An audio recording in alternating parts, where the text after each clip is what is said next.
Assalamualaikum warahmatullahi wabarakatuh. Bismillah, alhamdulillah, wa la hawla wa la quwata illa billah. Asyhadu an la ilaha illallah wahdahu la syarika lah, wa asyhadu anna sayyidina wa nabiyyana Muhammadan abduhu wa rasuluhu alladzi la nabiyya ba'dah. Allahumma salli ala sayyidina Muhammad wa ala ali sayyidina Muhammad, amma ba'du. Para saudara-saudariku sebangsa setanah air dimanapun kalian berada, para sahabat-sahabatku, para teman-temanku, para subscriber dan netizen yang budiman, semoga kita selalu dalam keadaan sehat jasmani dan rohani kita, dimudahkan segala urusan kita, dilancarkan rezeki kita, dan diberkahi hidup kita fid dini wad dunya wal akhirah.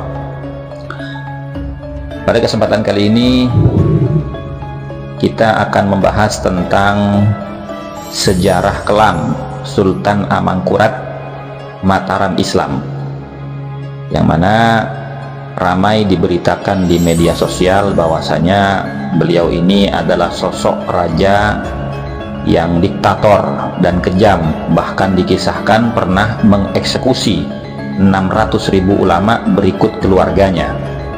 Namun apakah ini benar dan bisa diterima oleh akal sehat? 600.000 ulama berikut keluarganya ini bukan jumlah yang sedikit pada zaman itu. Akan tetapi kita harus berhati-hati di dalam menerima informasi dan berita, sebab memang banyak ditemukan manuskrip palsu buatan Belanda demi untuk melemahkan jiwa nasionalisme rakyat dan Nusantara. Demi untuk melemahkan jiwa nasionalisme rakyat di Nusantara dengan tujuan agar Belanda lebih mudah menguasai setiap wilayah Nusantara dengan politik belah bambu atau politik pecah belah. Dan ini dijelaskan oleh Ki Haji Agus Sunyoto bahwa Belanda banyak memalsukan sejarah dan membuat manuskrip berisi sejarah palsu dan dongeng-dongeng mitos seperti perang bubat antara Majapahit Jawa Timur dan Pajajaran Sunda Jawa Barat.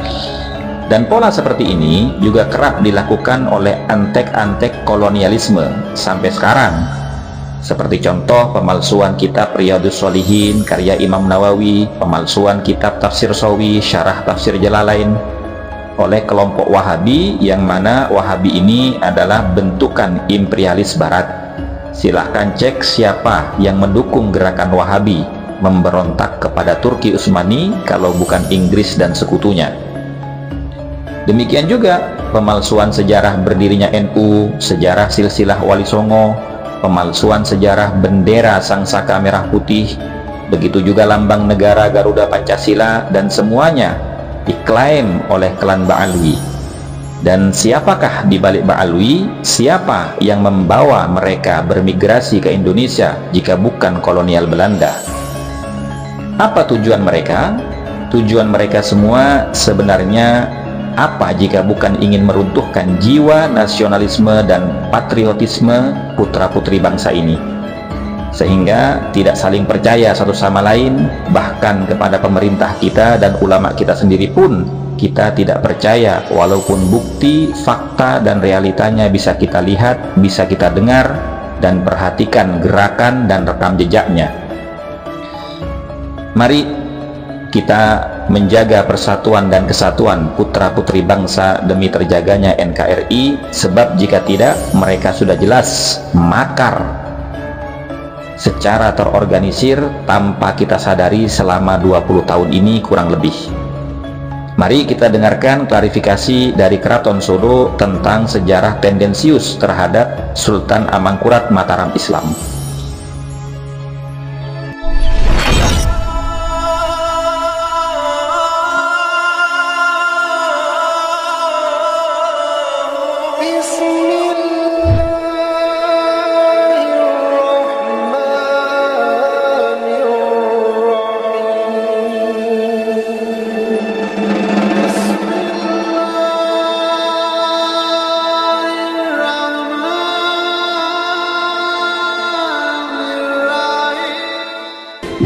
Assalamualaikum warahmatullahi wabarakatuh. Perkenalkan, nama saya Raden Mas Joko Budi Suwarnowo dengan papanjen dalem Kanjeng Peran Panji Wijoyo Adiningrat. Yang perlu saya sampaikan di sini tentang kewajiban kita untuk mikul dur mendem jeru dan mulyake sanggururi para pendahulu kita leluhur sebagai terah utawa leluhur Mataram Islam Tanah Jawi. Otomatis karena banyaknya hoax ataupun orang-orang yang mengarang sejarah yang katanya kita berkiblat pada suatu literatur. Di Keraton Surakarta Hadiningrat itu ada yang namanya arsip negari yang perlu dipelajari oleh berbagai pihak, khususnya para keluarga dinasti. Jadi itu suatu arsip negari, negara yang berdaulat dan sampai sekarang belum pernah dan tidak akan diamandemen.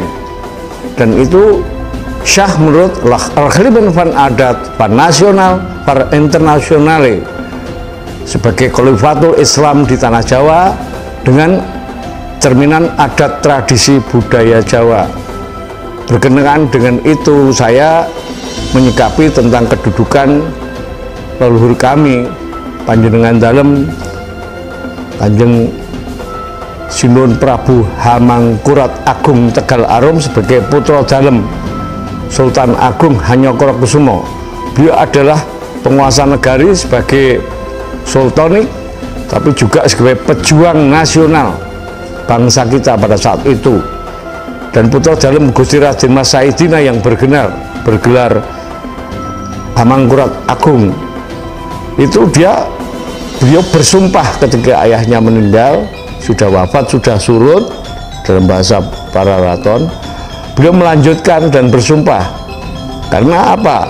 Political contract dengan Belanda pada saat itu yang dibantu oleh rezim Serda Sunda Belanda sudah banyak menyimpang daripada perjanjian political contract-nya, sehingga zalim kepada rakyat dan kaula ataupun rakyat negari, sehingga beliau bersumpah akan mengusir penjajahan Belanda yang menjadi rezim di negari Jawa Nusantara. Oleh sebab itu, bagi yang mengkaji sejarah maka belajarlah tentang satu artefak literatur yang jelas, kemudian sisa-sisa jejak sejarah sebagai bukti-bukti dan dasar-dasar akurasi kesejarahan. Jangan hanya katanya, asas-asas akademis perlu ditegakkan, mengerti, memahami, dan memaafkan segala-galanya. Jadi kita harus netral, bercampur simpatik. Dengan apa dasar-dasar tadi? Kalau saya otomatis dengan dasar-dasar arsip negari kagungan dalem Keraton Surakarta Hadiningrat.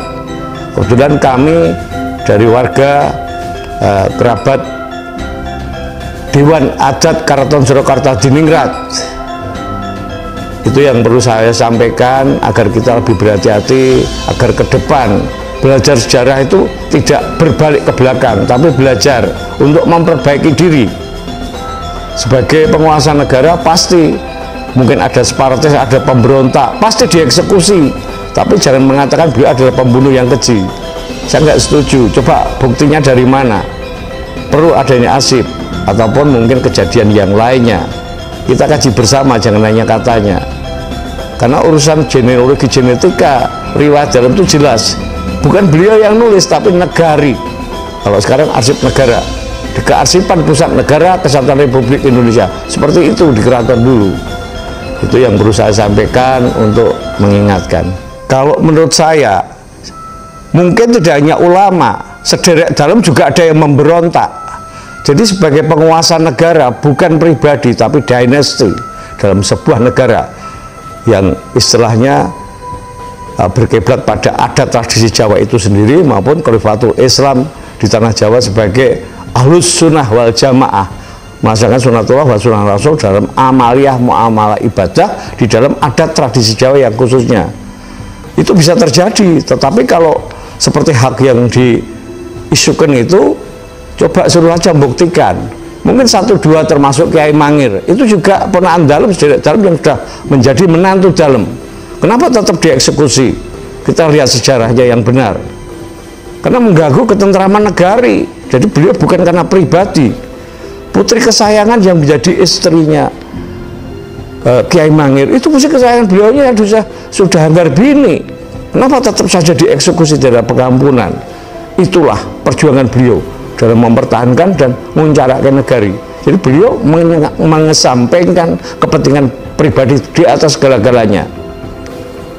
Oleh sebab itu yang perlu kita teladani sebagai salah satu ataupun bangsa kita yang berwarga negara, berbangsa dan bernegara nasionalis dalam menggebrak globalisasi di era sekarang. Itu suatu keteladanan. Saya tidak menafikan opini masyarakat, memang di mana-mana secara sosial, psikososial masyarakat opini itu kejam.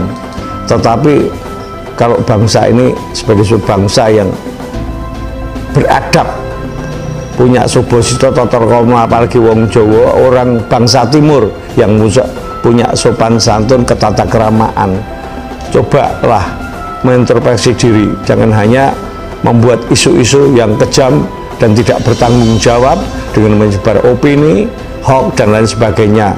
Bahkan sekarang ini yang kita prihatin itu banyak juga hoax yang dengan mendalihkan atas nama agama.